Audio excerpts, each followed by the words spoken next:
नमस्कार दोस्तों, मेरे YouTube channel advocate Jagjit Kumar Bhatt में आप सभी का स्वागत है। दोस्तों बात करने जा रहे हैं दोस्तों हमारे जो करंट रेल मंत्री हैं अश्विनी वैष्णव जी, उन्होंने लोकसभा में एक प्रश्न के उत्तर में यह जवाब देते हुए कहा है कि जो सीनियर सिटीजन है और जो तमाम जितने भी तरीके के यात्री थे जिन्हें कंसेशन दिया जाता था रेलवे के टिकट्स पे, उन्हें अब रेलवे की तरफ से कोई कंसेशन नहीं दिया जाएगा। और ये कंसेशन दोस्तों बंद की गई थी कोविड से पहले, कोविड जब आया था उसके बाद से अभी तक का जो है अभी तक रिस्टोर नहीं हुआ। और ये बात जो है स्पष्ट कर दी हमारे रेल मंत्री अश्विनी वैष्णव जी ने। दोस्तों उन्होंने ये तक कहा है कि कोई भी जो सुविधाएं दी जा रही थी वो आपको नहीं प्रोवाइड कराई जी, चाहे वो सीनियर सिटीजन हो या फिर जो सीनियर सिटीजन के अंदर में फीमेल्स आती थी, ट्रांसजेंडर्स आते थे या फिर जो दिव्यांगजन आते थे, उन्हें कोई उस तरीके की जो व्यवस्थाएं हैं नहीं दी जाएगी। यानी कि जो टिकट्स हैं उनमें कोई कंसेशन नहीं दिया जाएगा।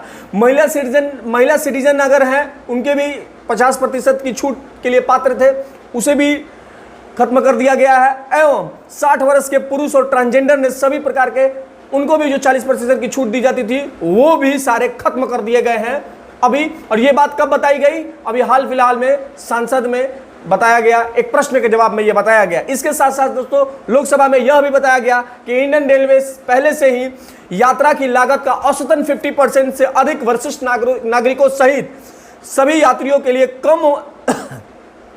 कम होने के कारण वहन कर रहा था। ये बात दोस्तों इन्होंने कहा कि जो भी वहन कर रही थी रेलवे, इनके पैसे को कम कर रही थी, तो वो रेलवे को चूंकि पे करना पड़ता है, ऑलरेडी जो है रेलवे वो पे कर रही है। और इतना ही नहीं उन्होंने बताया दोस्तों, उन्होंने यह भी बताया कि 2017-18, 18-19 और 19-20 के जो औसतन जो आरक्षित और अनारक्षित दोनों श्रेणियों के लिए जो सीनियर सिटीजन यात्रियों के लिए और किराए में रियायत देने के रेलवे ने कुल मिलाकर के 4,794 करोड़ रुपया जो है रेलवे ने पे किया है।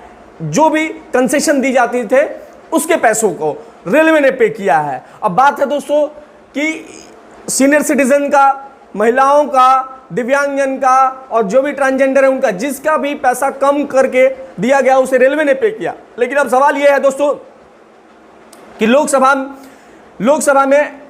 लोकसभा के जितने एमपी हैं, हमारे जितने भी पार्लियामेंटेरियंस हैं, जितने भी हमारे सांसद हैं, उनको रेलवे की वो सारी सुविधाएं उपलब्ध कराई गई, वो टिकट का जो लेकर के वो कंसेशन वो भी पे चलता रहा। जो भी उनको व्यवस्थाएं मिलनी चाहिए एक ट्रेन के अंदर में एक पार्लियामेंटेरियंस को वो मिलती रही। दोस्तों मुझे पर्सनली इस बात से कोई दिक्कत नहीं है कि उन्हें जो व्यवस्थाएं मिल रही हैं वो मिले, उससे कोई दिक्कत नहीं है। लेकिन दिक्कत इस बात की है दोस्तों कि जब आप रेलवे में जो सीनियर सिटीजन है, महिलाएं हैं, दिव्यांगजन हैं और तमाम तरीके की जिनको सुविधाएं रियायतें दी जाती थी रेलवे के टिकट में जो कंसेशन दी जाती थी, उनको आपने कर्टेल क्यों किया? क्योंकि एक डेमोक्रेटिक फॉर्म कंट्री में इस तरह की बातें कि आप अपना सांसद का जो करना है अपना कीजिए, आपको बढ़ाना है आप बढ़ा लीजिए, आप अपना जो करना है करें, उससे मुझे दिक्कत नहीं है दोस्तों, ये मेरा पर्सनली मानना है। लेकिन आप सीनियर सिटीजन के और महिलाओं के और जो भी लोगों का कंसेशन मिलता था रेलवे टिकट्स में, आप उसे कर्टेल नहीं कर सकते हैं। अगर आप ये कर्टेल करते हैं तो ये मान लिया जाएगा कि जो सरकारें बैठी हैं वो असंवेदनशील बैठी हुई हैं, उसको संवेदनशीलता नहीं है अपने सिटीजन से। क्योंकि एक 60 वर्ष का आदमी तो किस तरीके की डेमोक्रेटिक फॉर्म कंट्री में रह रहा है जहां उसको ये सुविधाएं नहीं मिल रही हैं, इससे बड़ा दुर्भाग्य क्या हो सकता है? और ये मैं इसलिए कह रहा हूं दोस्तों क्योंकि जो अश्विनी वैष्णव जी हैं उन्होंने पार्लियामेंट में कह दिया ये बात कि हम उनको नहीं देंगे। और ये क्या मजाक है दोस्तों? अपने सिटीजन को आप क्यों रियायत नहीं देना चाहते हैं और अपने में आप लोगों को कोई कर्टेल नहीं करना चाहते हैं, अपने में आप कोई कर्टेल नहीं करना चाहते हैं। और अब तक आप अपने व्यवस्था है, आप अपना व्यवस्था कीजिए, कोई दिक्कत नहीं है। लेकिन याद रखें सीनियर सिटीजन के आप इस तरीके से नजरअंदाज नहीं कर सकते हैं, उनके गले को पकड़ करके आप जो है पैसा नहीं ले सकते हैं। अगर आप ऐसा करते हैं तो कहीं ना कहीं ये मान लिया जाएगा कि सरकारें असंवेदनशील हो चुकी हैं, उसको अपने सिटीजन से कोई लेना देना नहीं है। बाकी दोस्तों आप क्या मानते हैं इस पे? आप इसमें कमेंट बॉक्स में राय जरूर दे दोस्तों।